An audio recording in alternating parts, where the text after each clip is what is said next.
Every morning, she walked her children to school with a brave smile, hiding the fact that their stomachs were empty. Other parents whispered, teachers judged, and even the principal thought she was failing. But what happened next would leave everyone stunned and prove that a mother's love can turn humiliation into redemption.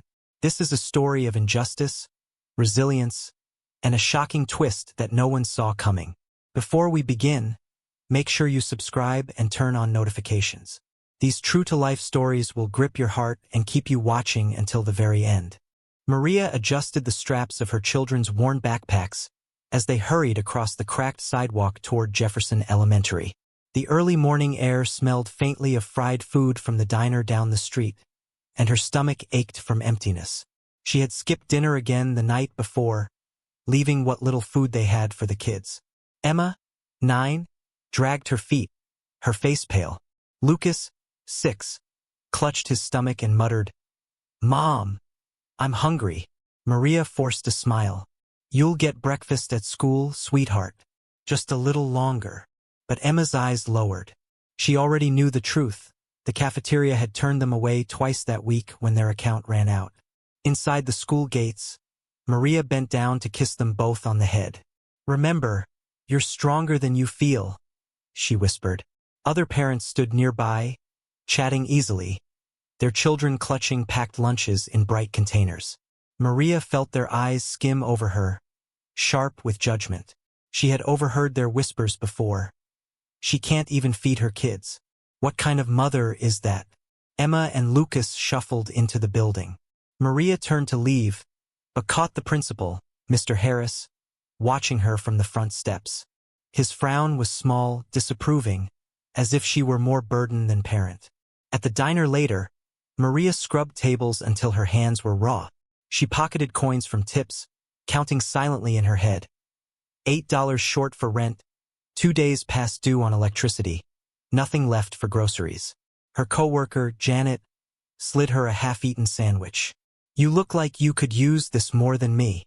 Maria hesitated but accepted it, wrapping it in a napkin for the kids' dinner. That afternoon, she returned to the school to pick them up. As children poured out, she saw Emma holding back tears and Lucas staring at the ground. "What happened?" Maria asked, kneeling. Emma sniffled. "They laughed at us. Some kids said we're poor because we don't have lunches. And the teacher told me to ask you to try harder." Maria's chest burned with shame and fury. She hugged them tight, whispering, "Ignore them. You're worth more than anyone knows." But deep down, doubt gnawed at her. Am I failing them? Am I proving Eric right? The next morning, as she walked them again, Maria overheard 2 mothers whispering by the gate. "It's neglect. Someone should call social services." Her stomach dropped. She gripped Emma's hand tighter, her heart racing.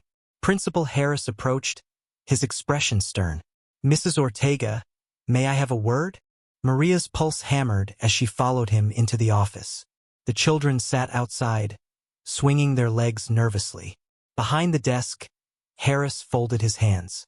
"Your children have been arriving without proper meals. Teachers are concerned about their focus, their energy. This is becoming a pattern. Do you understand what I'm saying?"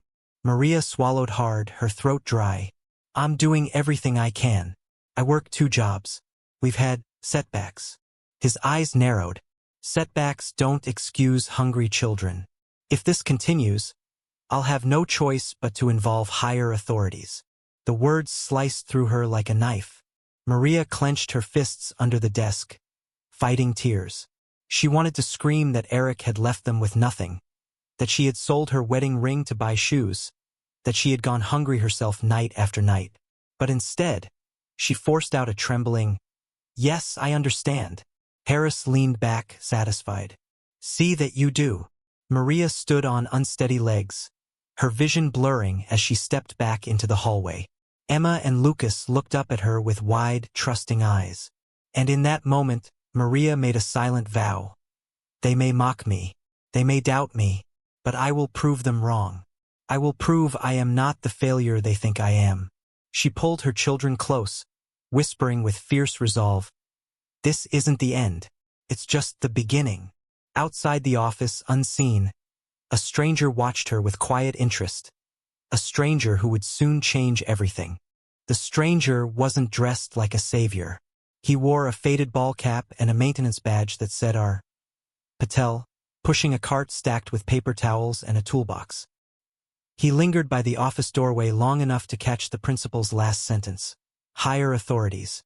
And the way Maria's shoulders bowed as if someone had added weight to her bones. When she stepped into the hall with Emma and Lucas, he offered an awkward nod. Sorry to interrupt, ma'am. Custodian. He tipped his cap. Tough morning. Maria pulled her children close. We're fine. Thank you. He didn't push. Just watched her disappear into the crowd of backpacks and bulletin boards. His brow knitting with a quiet concern that didn't belong to a stranger at all. By noon, the cafeteria smelled like syrup and disinfectant. A handwritten sign above the register read, POS system down. Please be patient. Mrs. Dorsey, the cashier who had turned Emma and Lucas away 2 days ago, tapped keys that beeped a flat refusal. Negative balance, she muttered to the kid in front of her. Next. Down the line, Lucas stared at a tray of pancakes as if willing them to leap into his hands. Emma touched his sleeve. We'll eat at home, she whispered, even though home had been toast and tap water all week. From the kitchen doorway, R. Patel watched. He wasn't just a custodian. He was the district's new facilities coordinator, pulled into a vendor audit that happened to include the cafeteria's point-of-sale terminals. He had seen these numbers all week. Balances plunging past zero, fees compounding like a punishment. He'd also seen something else buried under all that red. A donation flag the software kept ignoring, tagged Community Breakfast Fund. Active. He rolled the card in. Machines still throwing errors? Mrs. Dorsey huffed. Since Monday. Keeps charging maintenance fees to kids with negative balances.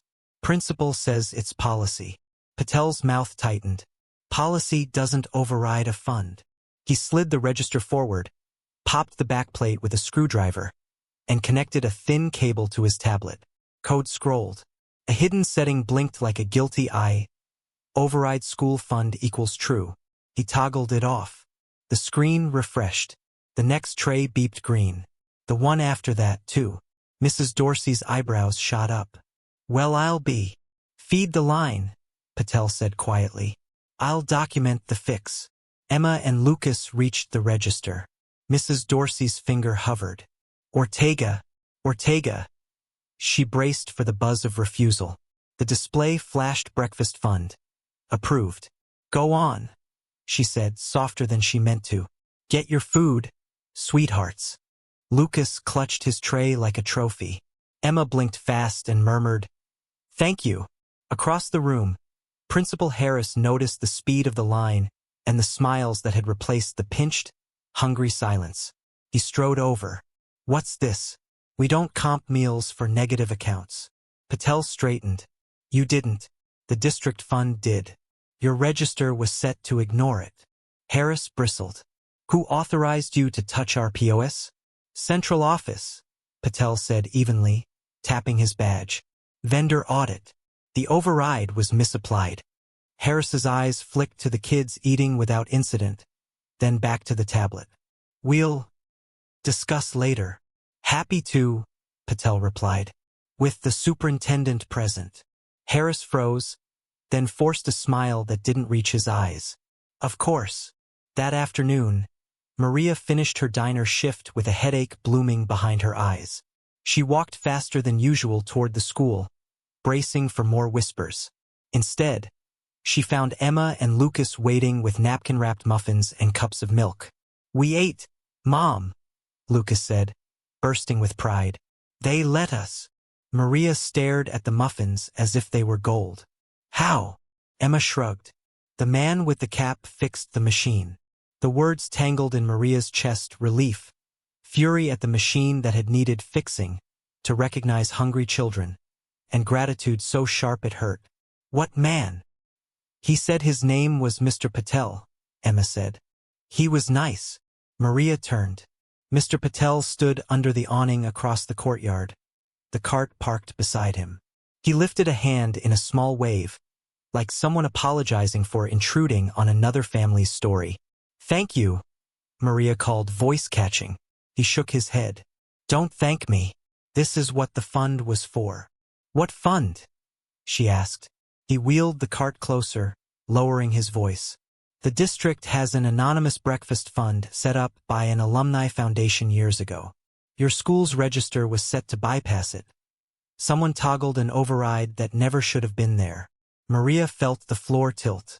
"So when they said my kids couldn't eat, they could have," he said, gentle but unflinching. "The system chose not to see it."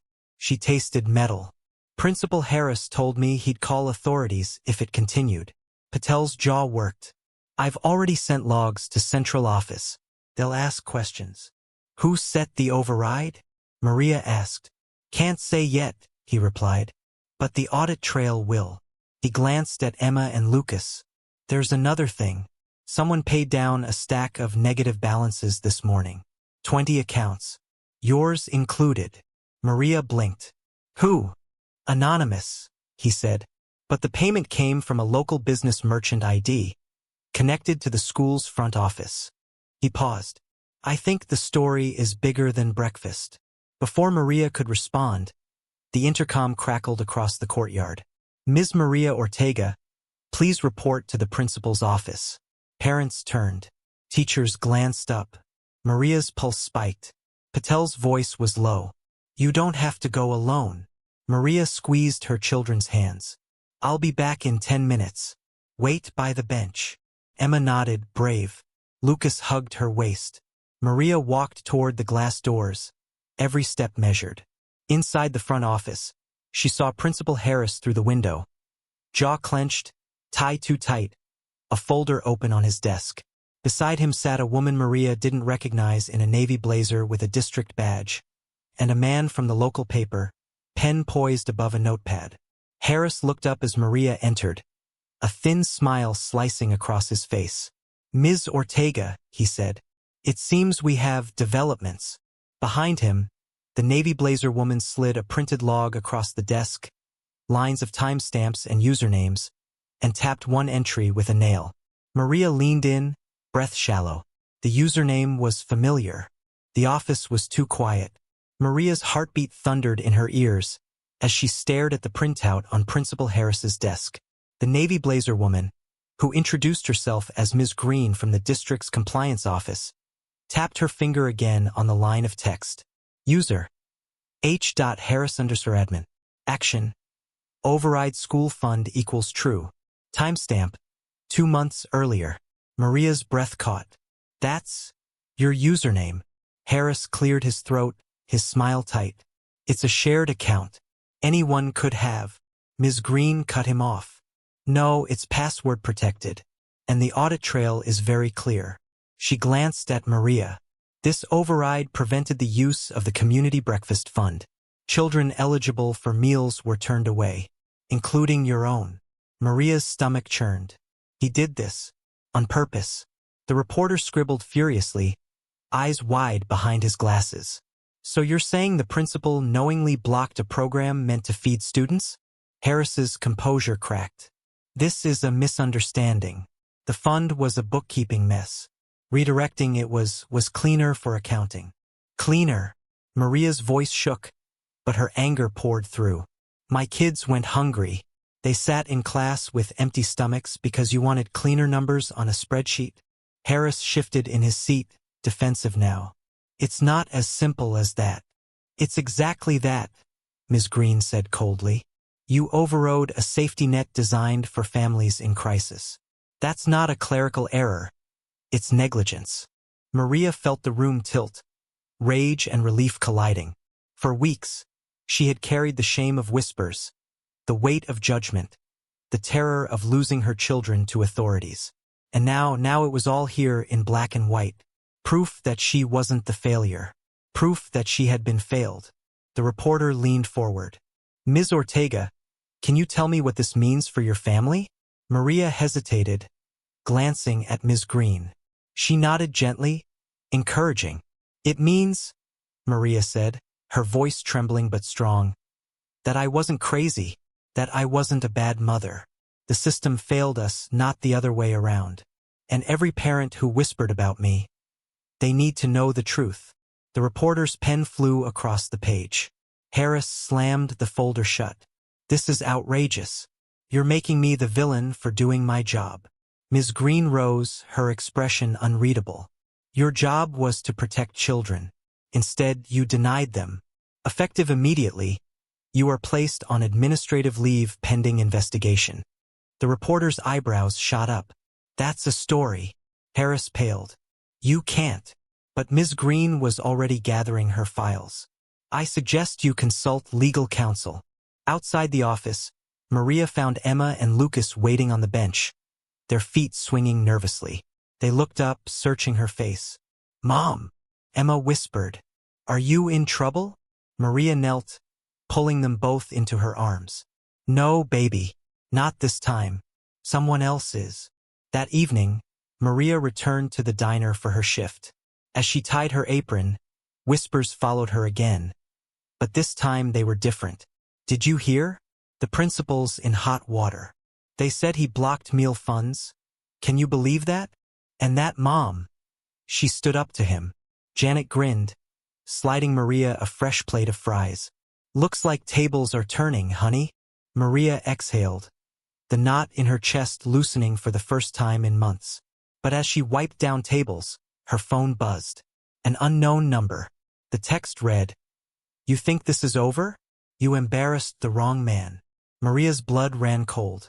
She looked toward the diner's door, half expecting to see Harris standing there in the shadows. Instead, it was empty, but she knew this wasn't finished.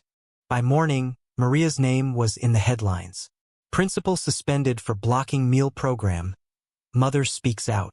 Divorced mom's fight for children exposes school scandal. Her phone buzzed nonstop with messages from numbers she didn't recognize. Some were kind, parents thanking her for standing up, promising to rally behind her. Others dripped with venom. Attention seeker. Maybe feed your kids instead of playing the victim. Maria silenced the phone, but the weight of the spotlight pressed down like iron. At the school gates, Emma and Lucas walked stiffly, classmates whispering as they passed. One boy muttered, Your mom's famous now. Emma's cheeks flushed red. Lucas stuck close to his sister, his small fists balled. Maria crouched down. Listen to me. What people say doesn't matter. You know the truth. And soon everyone will. Emma whispered. But what if they hate us more? Maria smoothed her daughter's hair. Then we stand taller. That's what brave people do. That afternoon, Maria was called back to the district office. A small group of parents sat waiting, their faces tense. She braced herself for confrontation. Instead, one mother, tall, immaculately dressed, stood and extended a hand. I owe you an apology. I judged you. I believed the whispers. But you exposed something none of us saw. My son's balance was negative for weeks. I thought it was my fault. It wasn't. Maria blinked, speechless. Another parent chimed in, voice cracking. We all should have stood with you sooner. As the meeting began, Ms. Green addressed the group. We are auditing every school in the district. The fund exists to protect families. No child should ever be denied food. She gestured toward Maria. And we have Ms. Ortega to thank for shining a light on this failure. Maria's cheeks warmed. She wasn't used to being praised. For months, she'd been branded as neglectful, incompetent. Now parents were clapping softly, nodding at her with respect instead of pity. For the first time, she felt the ground under her feet shift from shame to strength. But shadows lingered. That evening, as she left the diner with her apron bundled under her arm, a figure leaned against her car. Principal Harris. His tie was gone, his hair disheveled, his eyes wild with fury. You ruined me, he hissed. Do you know what you've done? Maria froze, clutching her keys. You ruined yourself. I just told the truth. He stepped closer, his voice low and sharp. I built this school. I controlled it. And now, everyone sees me as a monster. That's on you. Maria's hand shook as she unlocked the door. Stay away from me. From my children. Harris's smile was chilling. You think the district will save you? The press? They'll move on. But me? I have friends. Influence. You've made an enemy you can't erase. He walked away into the dark, his shadow stretching across the pavement like a threat that would not die. Inside the car, Maria's breath came fast. She gripped the steering wheel until her knuckles went white. For all the headlines, for all the apologies, the danger wasn't gone. It was closer than ever. She glanced in the rearview mirror, half expecting headlights to follow her. The road was empty, but she knew Harris wasn't finished, and the next move he made could destroy everything she had just begun to rebuild. Maria woke the next morning to a knock at her motel room door. She pulled it open cautiously, her children still half asleep behind her. A courier handed her a thick envelope stamped with the county seal. Inside was a petition. Eric Sanchez versus Maria Ortega, motion for custody review. Her ex-husband. Maria's chest tightened as she skimmed the pages. Eric claimed she was reckless, unstable, and incapable of providing for her children. He cited the school scandal as evidence, twisting it into proof that Maria had exploited her children for media attention. Her hands shook. No, he wouldn't. But Eric would. Of course he would. At the diner, Maria's mind wasn't on coffee refills or dirty plates. It was on the paper burning a hole in her purse. Janet noticed her pale face. "What's wrong, honey?" Maria slid the petition across the counter. Janet's eyes widened. "Custody? He's trying to take the kids." Maria nodded, fighting tears. "He'll use anything. My mistakes, my poverty, even this scandal. He doesn't care about them. He just wants to win." Janet squeezed her hand. "Then you fight harder. You've got proof. And you've got people behind you now."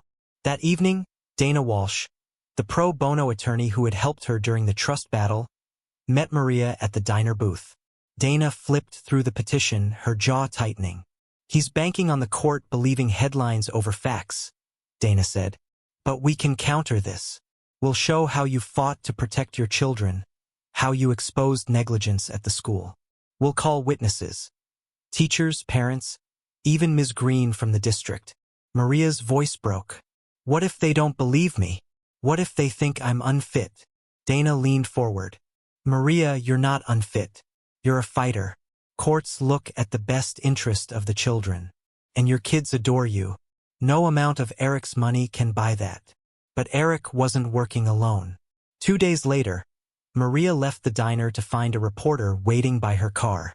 Camera flashing, the man fired questions. "Maria, do you exploit your children for attention? Are you living in a motel while parading as a victim?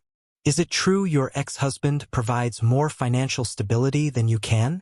Maria froze, blinded by the lights. "That's not. Those are lies."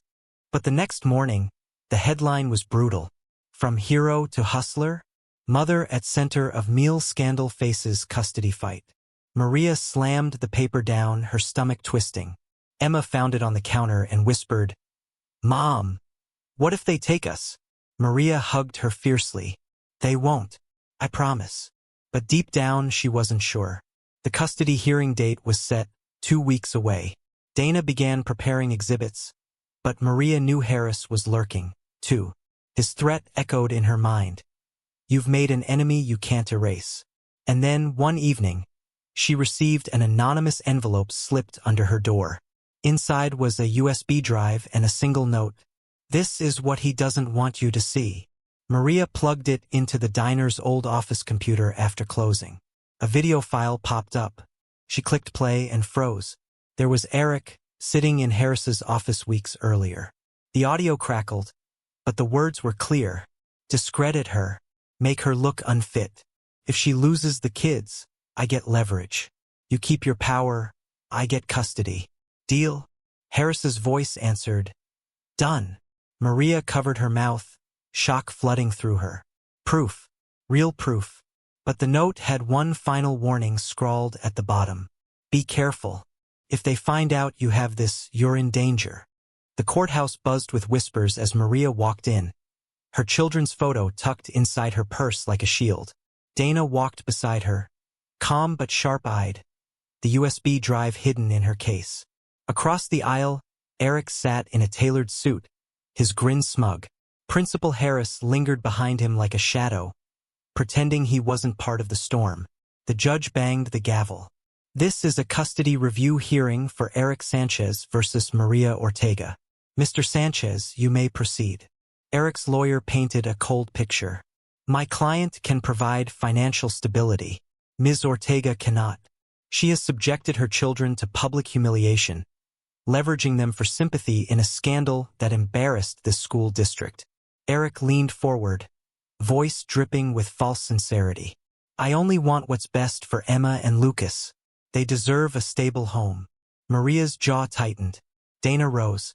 Your Honor, stability is not just money. It is love, protection, and truth.